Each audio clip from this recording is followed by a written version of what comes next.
Hey everyone, today in this video, I'll be walking you through how you can create a workflow in Dubsado, and I recommend watching till the very end. Alright, let's begin with the video. First things first, sign into your Dubsado account. Next, expand the Templates tab and select Workflows. Add a workflow by clicking Add Workflow button. Name it and proceed to the next step.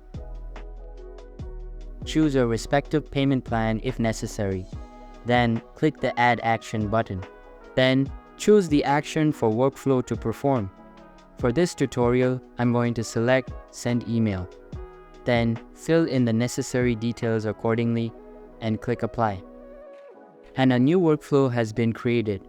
So that's how you can create workflows in Dubsado. If you find this tutorial helpful, consider subscribing and giving this a big thumbs up, and I'll catch you in the next one. Thanks.